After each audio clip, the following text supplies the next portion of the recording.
우리가 옛날에는 가끔 연을 만들어서 날리곤 하였습니다. 연은 땅에 땅에 있으면 그냥 종이와 실뿐입니다. 하지만 연이 하늘을 날면 아름다운 연이 나는 모습을 볼 수가 있습니다. 연은 하늘을 날 때 비로소 연이라고 할 수가 있습니다. 방패연, 나리연, 가오리연, 형형색색의 연들이 하늘을 수놓은 것을 보면 아름다운 모습을 우리가 볼 수가 있는 것입니다. 마찬가지로 사람도 예수 그리스도 안에 있을 때 비로소 사람다운 사람이라고 할 수가 있습니다. 고린도후서 5장 17절에는 이렇게 말씀하고 있습니다. 우리 함께 한번 읽어볼까요? 그런즉 누구든지 그리스도 안에 있으면 새로운 피조물이다. 이전 것은 지나갔으니 보라 새 것이 되었도다. 예수님 안에 있으면 우리가 새로운 피조물이 되고 새 것이라고 말씀을 하고 있습니다. 우리가 이 세상에 살 동안 인간은 너무도 나약합니다. 죄로 오염되어 있고 죽음을 피할 수 없는 존재입니다. 하지만 우리가 예수님 안에 있으면 새로운 피조물이 되는 것입니다.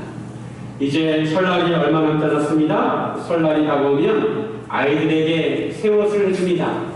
네, 설빔이라고 합니다. 새 옷을 해주는 의미는 이제 내 것은 다 벗어버리고 새로운 마음으로 새 출발을 하라는 것입니다. 옷이 날개라고 새 옷을 입으면 마음도 새로워지고 무엇인가 산뜻하고 새로운 기분이 됩니다. 그러나 우리가 예수를 믿고 새로운 피조물이 되는 것은 새 옷을 입는 것과 비교할 수 없습니다. 새 옷을 입는 것은 단지 겉옷을 바꾸는 것이지만 새 사람이 되는 것은 우리 내면이 변화가 되는 것입니다. 그런데 우리가 새 사람이 되기 위해서는 성화의 과정을 거쳐야 합니다. 우리 안에 내주하시는 성령님을 따라 우리가 변화되어야 합니다. 오늘 이 시간은 우리가 우리의 성화를 위해서 어떻게 해야 하는지, 우리가 어떻게 하면 새 사람이 될 수 있는지 함께 나누기를 원합니다. 첫째는 위의 것을 찾아야 합니다. 우리가 새 사람이 되기 위해서는 위의 것을 추구해야 합니다. 위의 것이라 함은 하나님의 나라와 하나님의 가치관을 추구하는 것을 말합니다. 사람은 마음이 있는 곳을 바라보고 그곳으로 갈 길을 향하고 달려가게 되어 있습니다. 자기가 좋아하는 것, 자기가 하고 싶은 것을 향해서 달려갑니다. 그것을 향해 그것을 항상 마음에 품고 생각합니다. 그 무엇이 사람마다 다를 수 있습니다. 그것이 행복일 수도 있고 성공일 수도 있고 명예일 수도 있고 인기일 수도 있습니다. 사람들은 그것을 얻으려고 찾아다닙니다. 사람들의 발걸음이 부지런히 움직입니다. 예수를 믿는 성도들도 마찬가지입니다. 무엇인가를 찾으려고 하루하루 살아가고 달려갑니다. 그런데 오늘 본문에서 사도 바울은 위의 것을 찾으라고 말씀합니다. 오늘 본문의 1절을 보시면 1절 말씀, 그러므로 너희가 그리스도와 함께 다시 살리심을 받았으면 위의 것을 찾으라. 거기는 그리스도께서 하나님 우편에 앉아 계시느니라. 위의 것을 찾으라는 것은 위의 것에 너희 마음을 두라는 것입니다. 찾으라는 것은 마음을 그곳에 두라는 것입니다. 성도는 어디에 마음을 두어야 하느냐? 위의 것에 마음을 두라는 것입니다. 왜 우리 마음을 위에 두어야 할까요? 우리는 죽었다가 살아났기 때문입니다. 한 번 죽었다가 살아난 사람은 마음에 변화가 있습니다. 인생에서 무엇이 중요한지 다시 생각하게 되고 인생의 목적이 달라집니다. 인생을 살면서 추구하는 것이 달라집니다. 마찬가지로 우리가 예수님을 믿으면 이미 죽었다가 다시 살아난 것입니다. 우리가 예수를 믿는 순간 우리는 예수님과 연합되어서 우리 자신이 십자가에 못 박혀 죽은 것이고 다시 살아나는 것입니다. 우리는 예수님과 함께 살아났기 때문에 이제 우리 삶의 주인은 우리 자신이 아니라 예수님이십니다. 예수님과 함께 사는 성도는 이제 세상 사람들처럼 살아서는 안 됩니다. 땅의 것을 생각하지 말고 위의 것을 생각해야 합니다. 예수님께서 공생이간에 이런 말씀을 하셨습니다. 마태복음 6장 33절 말씀 같이 읽습니다. 시작. 너희는 먼저 그의 나라와 그의 의를 구하라. 그리하면 이 모든 것을 너희에게 더하시리라. 너희는 먼저 그의 나라와 그의 의를 구하라. 하나님의 나라와 하나님의 의를 먼저 구하라고 말씀하셨습니다. 그러면 이 모든 것, 세상 사람들이 구하는 모든 것을 더하시겠다고 말씀하신 것입니다. 우리가 추구하는 것에 우선순위를 말씀하신 것입니다. 성도는 먼저 위의 것을 찾아야 한다고 말씀합니다. 하나님의 나라와 하나님의 가치관을 추구해야 한다고 말씀하고 있습니다. 그러면 세상 사람들이 찾는 것을 더해 주신다는 것입니다. 사람들은 생활에 필수적인 것을 먼저 구합니다. 먹는 것, 마시는 것, 입는 것, 의식주를 먼저 구합니다. 왜냐하면 그래야 살 수 있기 때문이죠. 그런데 하나님은 하나님의 나라와 하나님의 의가 먼저라고 말씀하십니다. 그것을 먼저 구하면 생활에 필요한 것을 채워주시겠다는 것입니다. 요지는 사람은 단지 먹고 마시고 입고 거기에 만족하는 존재가 아니라는 것입니다. 사람은 그 이상의 삶을 추구해야 한다는 것입니다. 왜냐하면 사람은 하나님을 닮은 영적인 존재이기 때문에 그렇습니다.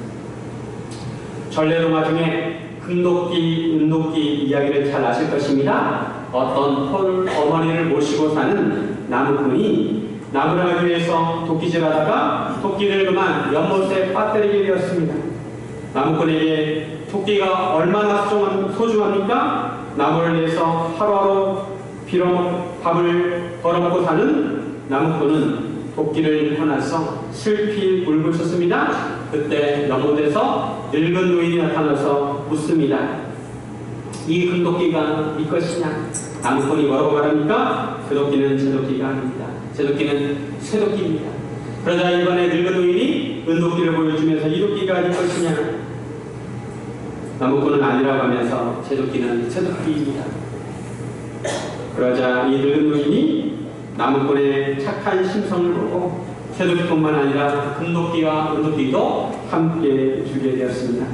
이 소문을 들은 욕심 많은 사냥꾼이, 욕심 많은 나무꾼이 일부러 그 연못에 찾아가서 자기 도끼를 빠뜨립니다. 그러자 이번에도 늙은 노인이 나타나서 묻습니다. 이 금도끼가 내 것이냐? 그러자 욕심 많은 나무꾼이 맞습니다. 그 금도끼가 제 것입니다. 하지만 욕심 많은 나무꾼은 금도끼는커녕 자기 도끼도 찾지 못했다는 이야기입니다. 이 이야기에서 말해주는 교훈이 무엇입니까? 정직한 사람은 보상을 받지만 거짓말하는 욕심 많은 사람은 결국 벌을 받게 된다는 것입니다. 옛날 전래동화에서도 이 세상의 것, 금과 은을 추구하는 것보다 정직함을 더 중요하게 생각하고 있습니다.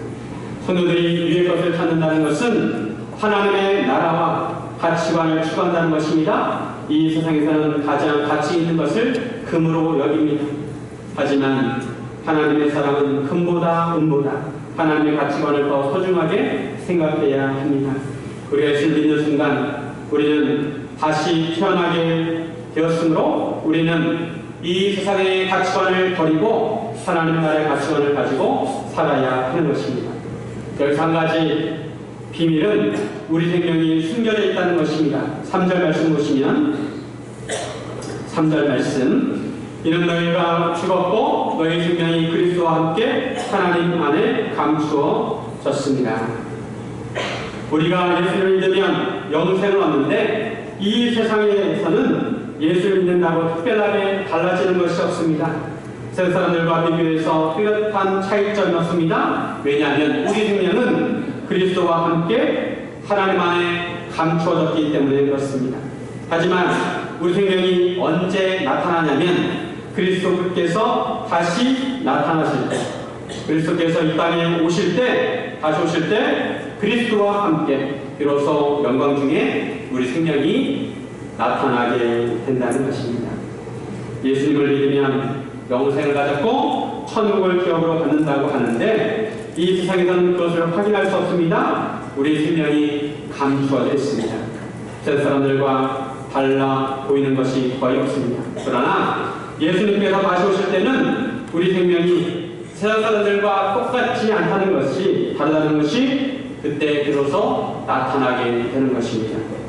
사도 바울은 예수 믿는 사람들을 잡으러 다메섹 도상에 가는 도중에 부활하신 주님을 만나면서 위의 것을 찾기 시작하였습니다. 다메섹 도상에서 부활하신 예수님을 만나고 나서 사도 바울은 눈이 어두워졌습니다. 아무것도 볼 수가 없었습니다.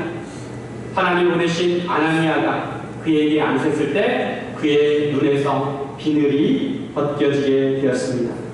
사도 바울은 그때부터 세상을 새롭게 보기 시작하였습니다. 눈에 보이는 세상이 다가 아니구나 깨닫게 되었고 복음을 전하는 사도가 되게 되었습니다. 사도 바울은 복음을 전하기 위해 많은 고난을 받았습니다. 1차, 2차, 3차 선교여행을 하였습니다. 로마 왕자 앞에서 복음을 전하기 위해서 죄수의 신분으로 로마까지 가게 되었습니다. 그 당시에 비행기도 없고 교통도 발달하지 않았습니다. 그럼에도 사도 바울은 눈이 달라졌기 때문에 위의 것을 찾았기에 그처럼 고생을 하면서 세계의 복음을 전하러 다녔던 것입니다. 사도 바울은 항상 저 위의 것을 바라보았습니다. 사도 바울은 골로새서를 감옥에서 기록하였습니다. 당시의 로마 황제는 네로였습니다. 그 당시 사람들에게 로마 제국이 오래갈 것인가 아니면 그리스도의 나라가 오래갈 것인가 물었으면 그들은 그 질문 자체를 비웃으면서 당연히 로마 제국이 오래갈 것이라고 대답을 했을 것입니다. 그러나 오늘날 사람들은 분명히 합니다. 로마 제국은 멸망하였지만 그리스도의 나라는 지금까지 계속되고 있다는 것입니다. 어거스틴이 쓴 책 하나님의 도성도 이와 같은 내용입니다. 이 세상의 도성은 멸망하지만 성도가 바라볼 하나님의 도성이 있다는 것입니다. 우리는 영원한 나라를 바라보며 살아야 한다는 것입니다. 여러분 최근에 하늘을 바라본 적이 있으십니까? 우리가 하루하루 바쁘게 살아가다 보면 하늘이 있다는 것조차 잊고 살 때가 있습니다. 그러나 우리 머리에는 항상 푸른 하늘이 있다는 것을 기억하시기를 바랍니다. 사랑하는 여러분, 우리는 비록 이 땅에 발을 디디고 있지만 우리는 영원한 하나님의 나라를 바라보며 살아야 합니다. 항상 위의 것을 찾는 성도들이 되시기를 주님의 이름으로 축원드립니다. 두 번째, 옛사람을 벗어야 합니다. 우리가 새 사람이 되려면 먼저 우리가 입고 있던 옷을 벗어버려야 합니다. 옷은 신분을 나타냅니다. 우리의 옷은 주인의 신분이었습니다. 주인의 옷을 입고 있었습니다. 이 주인의 옷을 벗어버려야 합니다. 모욕한 사람은 그 전에 입고 있던 옷을 입지 않습니다. 오늘 본문에서 벗어버려야 할 것으로 두 구절에 걸쳐서 10가지를 말씀하고 있습니다. 5절 말씀에 보면 5절 말씀 그러므로 땅에 있는 지체를 죽이라. 곧 음란과 부정과 사욕과 악한 정욕과 탐심은 우상 숭배니라. 음란과 부정과 사욕, 악한 정욕과 탐심 즉 우상 숭배는 주로 육체의 정욕과 연관되어 있습니다. 이런 것들은 당시 이방신을 섬기는 것과 연관되어 있습니다. 세상은 인간의 육체의 정욕을 자극합니다. 예전에 사탄은 대중문화를 선택했다는 책이 있었습니다. 세상은 사람들로 하여금 죄악의 길에 들어서도록 유혹합니다. 또 대중문화가 나쁜 것은 아니지만 세상 문화에 틀리다 보면 죄악의 길에 들어서게 되는 것입니다. 세상 사람들이 살아가는 모습을 그대로 답습해서 살아서는 안 된다는 것입니다. 성도는 구별된 삶을 살아야 합니다. 그렇지 않으면 정욕에 빠진 삶을 살게 되고 이것들로 말미암아 하나님의 진노를 받게 되는 것입니다. 시편 1편 1절 말씀 같이 한번 보겠습니다. 시작. 복 있는 사람은 주인들의 꾀를 따르지 아니하며 주인들의 길에 서지 아니하며 오만한 자들의 자리에 앉지 아니하고. 이 말씀을 보면 죄가 점점 깊어지는 것을 알 수 있습니다. 처음에는 꾀로 시작합니다. 악인들이 꾀를 이어서 사람들을 유혹합니다. 일단 한 번만 한 발만 들여놓게 합니다. 그렇게 해도 큰 문제가 없다는 것입니다. 그러다가 그것이 점점 확대가 되어서 주인들의 길에 서게 됩니다. 아예 주인들의 길에 걷도록 합니다. 그리고 결국에는 의자에 앉게 합니다.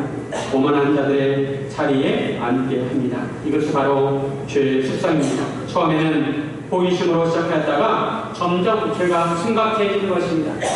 새 옷에 흙탕물이 한 번 튀면 그 흙탕물이 튀지 않도록 조심하지만 흙탕물이 한 번 튀기 시작하면 아예 흙탕물에 들어간다는 것입니다.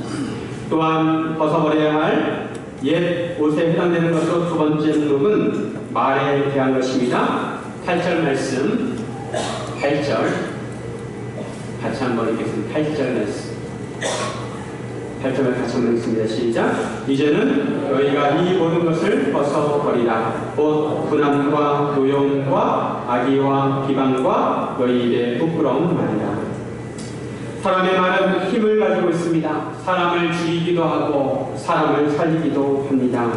말 한마디를 잘하면 천년빛을 갚지만 말 한마디를 잘못하면 사람의 마음속에 깊은 상처를 남기기도 합니다. 영혼을 파멸을 시킵니다. 그래서 말을 조심해야 하는 것입니다. 분함과 노여움과 악의와 비방과 부끄러운 말 등은 우리가 벗어야 할 것입니다. 화를 내는 것 자체는 죄가 아닙니다. 예수님께서 화를 내신 적이 있습니다. 하지만 그 화를 통해서 발생하는 죄가 있습니다. 야고보서에서는 사람의 혀를 불에 비유했습니다. 온 산을 태우는 불에 비유하였습니다. 호주에는 지금 몇 달째 산불이 나와서 계속 타고 있습니다. 아직도 진압이 되지 않고 있습니다. 그 산불도 처음에는 작은 불씨에서 시작이 되었습니다. 마찬가지로 사람의 혀도 잘못 사용하면 온 산을 태우는 불과 같다는 것입니다. 우리 같은 사람이 되기 위해서는 이런 옛것을 벗어버려야 합니다. 5절에 보면 땅에 있는 지체를 죽이라고 말씀합니다. 문자적으로 육체에 해를 가하는 것이 아니라 육체의 전역을 제어하라는 것입니다. 특히 인간의 욕심을 제어해야 합니다. 모든 탐심이 욕심에서 나옵니다.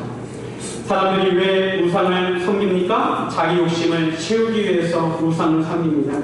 야고보서 1장 15절에 보시면 욕심이 잉태한 즉 죄를 낳고 죄가 장성한 즉 사망을 낳는다. 인간의 욕심이 죄를 낳고 죄가 장성한 즉 사망을 낳는다는 것입니다. 또한 성경에서 악한 말에 대한 처방으로 말하기를 더디하라고 말씀합니다. 야고보서 1장 19절 20절에 보면 내 사랑하는 형제들아 너희가 알지니 사람마다 듣기는 속히 하고 말하기는 더디하며 성내기도 더디하라. 사람이 성내는 것이 하나님의 의를 이루지 못합니다. 듣기는 속히 하고 말하기는 더디하라고 말씀합니다. 일반적으로 사람은 듣기는 더디하고 말하기는 속히 하는 습성이 있습니다. 다른 사람들이 말하는 것에는 귀를 잘 기울이지 않으면서 자기가 하고 싶은 말은 끊임없이 계속해서 쏟아내는 그런 경향이 있습니다. 그러나 그 반대로 하라는 것입니다. 하나님께서 귀는 두 개를 주시고 입을 하나를 만드셨는데 그 이유가 다 있다는 것입니다. 성내기도 더디하라고 말씀합니다. 특히 서로 거짓말을 하지 말라고 말씀합니다. 처음에 아담이 범죄할 때 뱀이 거짓말로 접근하였습니다. 거짓말을 조심해야 합니다. 말할 때도 꼭 거짓말이 아니더라 하더라도 과정에서 부풀려서 말하는 경향이 있는데 그런 것도 조심해야 합니다. 성도는 무엇인가 새 사람들과 구별되어야 합니다. 정직해야 합니다. 새 사람이 되려면 이러한 옛 사람과 옛 행위를 벗어버려야 합니다. 나의 생활과 나의 말과 나의 행동을 되돌아보면서 어떤 것이 옛 사람에 속한 것인지 생각하고 그것을 벗어버려야 합니다. 나는 지나친 욕심에 빠져있지는 않은가? 나는 세상에 중독된 것이 없는가? 내가 자주 하는 거짓말이 없는가? 이러한 옛사람을 벗어버려야 합니다. 이런 것들은 하나님의 새 사람에 어울리지 않는 것들입니다. 하나님께서 기뻐하시지 않는 모든 것을 벗어버려야 합니다.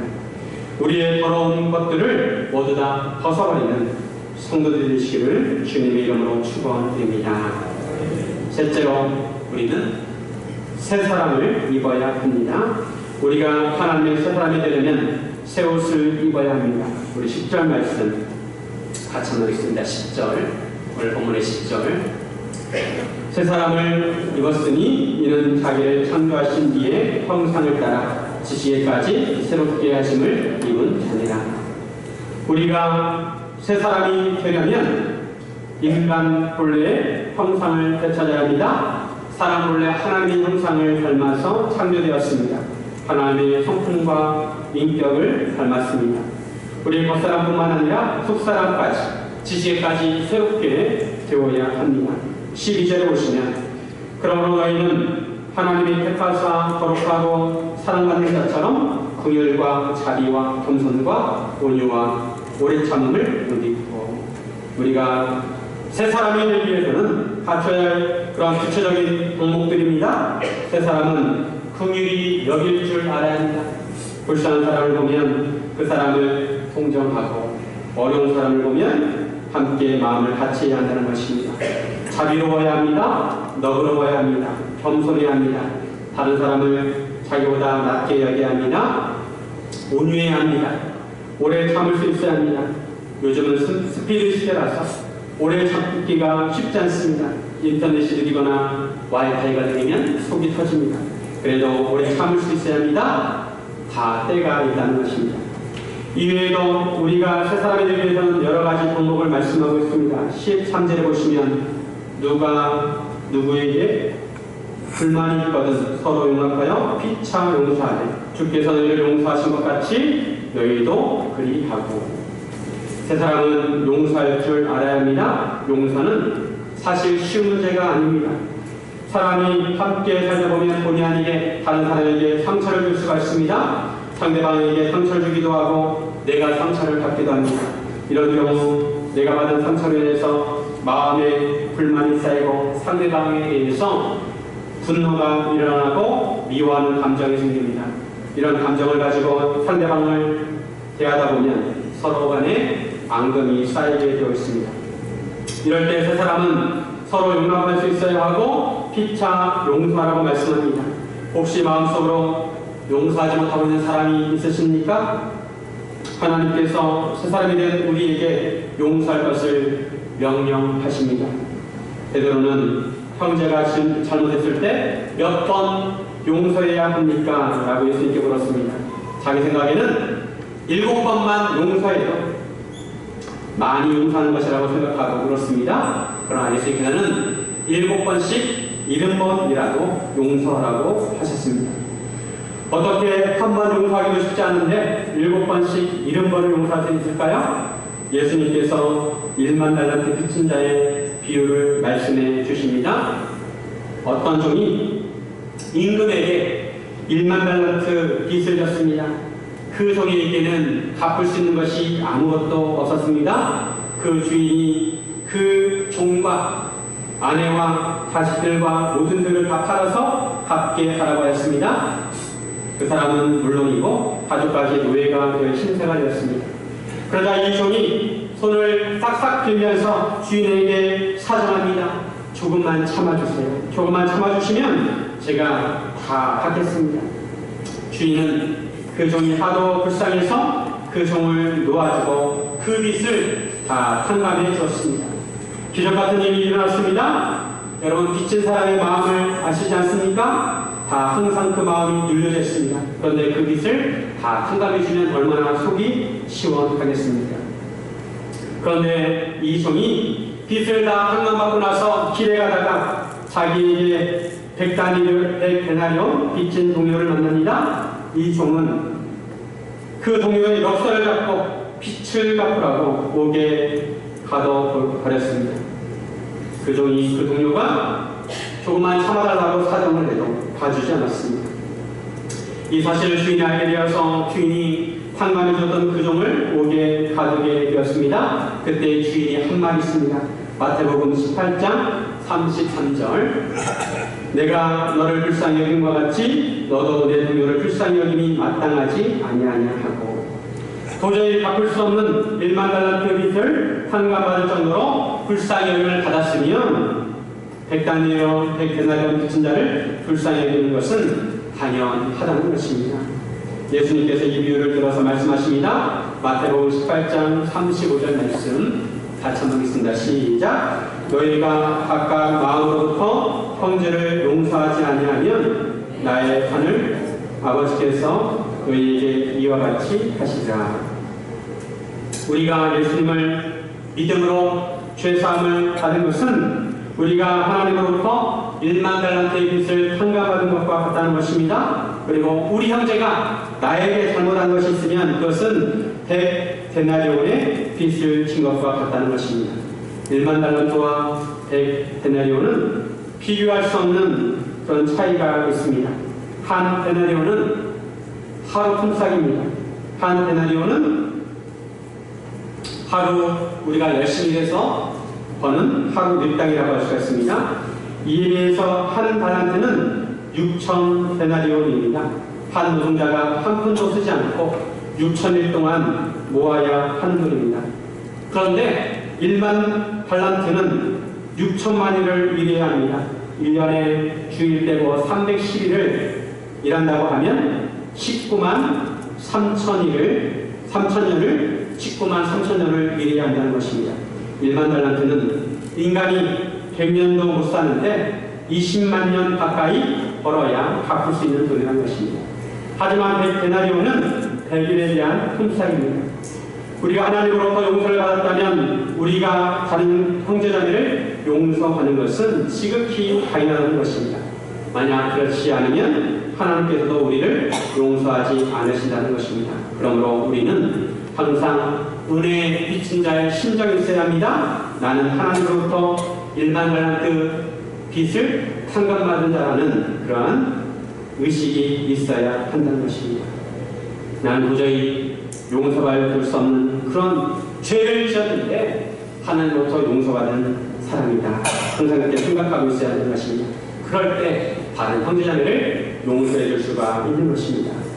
또한 세 사람은 사랑할 수 있어야 합니다. 14절 보면 이 모든 것 위에 사랑을 더하라. 이는 온전하게 되는 이니라. 이 모든 것 위에 사랑을 더해야 합니다. 사랑의 뒤로 모든 것을 감싸야 합니다.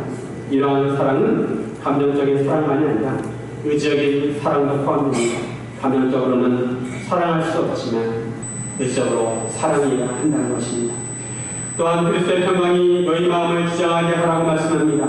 세 사람은 그리스도의 평강이 마음에 흘러넘쳐야 합니다. 또한 감사하는 자가 되어야 합니다. 감사도 훈련입니다. 항상 부족한 것만 생각하면 불평불만이 나오지만 나에게 주어진 것을 생각하면 감사가 나옵니다. 아직도 이 지구상에는 먹을 것이 없어서 굶어 죽는 사람들이 있습니다. 8억 2천 명이 아직도 굶주리고 있다고 합니다. 물이 없어서 고통받는 사람들도 많이 있습니다. 우리가 감사를 하지 못하는 것은 비교하기 때문에 그렇습니다. 상대적 빈곤을 느끼기 때문에 그렇습니다. 하지만 감사하는 것도 훈련입니다. 범사에 감사라고 하였습니다.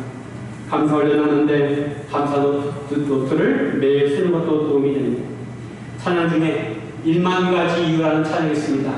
우리나라에서는 송축회 내용이라는 이름으로 번안이 되었습니다. 우리가 헤아려 보면 하나님을 송축해야 할 이유가 1만 가지 이유가 있다는 것입니다. 1만 가지. 해가 뜨는 것도 감사하고 아침에 오는 것도 감사하고 하나님께 잘못해도 하나님께서 노하기를 거기하신 것도 감사하고 나의 죄를 용서해 주신 것도 감사하고 건강을 주시고 가족을 주신 것도 감사하고 기도를 응답해 주신 것도 감사하고 구원을 주시고 영생을 주신 것도 감사하고 모든 것이 감사한 것입니다. 은혜가 충만한 사람은 먼저 감사가 회복이 됩니다. 마음에 불평불만이 쌓이는 것은 은혜가 고갈되었다는 증거입니다. 그래서 은혜를 회복해야 하는 것입니다. 하나님의 새 사람은 하나님의 은혜를 받기 위해서 항상 하나님의 말씀을 사모해야 하고 예배의 자리를 사모해야 합니다. 우리 16절 말씀 같이 읽습니다. 시작. 그리스도의 말씀이 너희 속에 풍성히 거하여 모든 죄로 피차 가르치며 권면하고 시와 찬송과 신령한 노래를 부르며 감사하는 마음으로 하나님을 찬양하고 하나님의 말씀이 그리스도의 말씀이 항상 마음속에 풍성해합니다. 주님의 말씀으로 성도들을 서로 붙들어 주어야 합니다. 모든 지체로 피차 가르치고 권면하고 시와 찬송과 신령한 노래로 하나님을 찬양해야 합니다. 때로 은혜로운 찬양은 우리 마음에 빛을 비춰줍니다. 또한 그 사람은 무엇을 하든지 주 예수 이름으로 해야 합니다. 말해나 이래나 주 예수 이름으로 해야 합니다. 왜냐하면 우리는 예수님의 소유이기 때문에 그렇습니다. 항상 예수님을 생각하면서 말하고 예수님을 생각하면서 일해야 하는 것입니다. 상품마다 메이커가 있습니다. 그 상품을 어디서 만들었는지 또 어떤 회사가 만들었는지 표시해주는 상품입니다. 우리가 예수님을 믿는 사람이라면 우리에게 예수님의 상표가 붙어 있습니다. 우리가 잘하면 예수님께서 영광이 되지만 우리가 잘못하면 예수님의 영광을 가리게 되는 것입니다. 우리가 새로운 삶을 살아갈 때 천국에서 우리는 의의 새로운 옷을 입게 될 것입니다. 사랑하는 여러분, 하나님의 새 사람은 새로운 삶을 살아가야 합니다. 하나님의 연이 되어서 마음껏 하늘을 멋지게 나는 하나님의 새 사람이 되시기를 주님의 이름으로 축원드립니다. 우리 함께 기도하겠습니다. 사랑과 은혜 하나님 아버지, 우리가 항상 하나님의 나라를 사모하고 하나님께서 기뻐하시는 삶을 살게 하여 주옵소서. 우리의 옛 것들은 벗어버리고 새 옷을 입게 하여 주옵소서. 속사람이 강건해지게 하시고 하나님의 성품들로 채워지게 하여 주옵소서.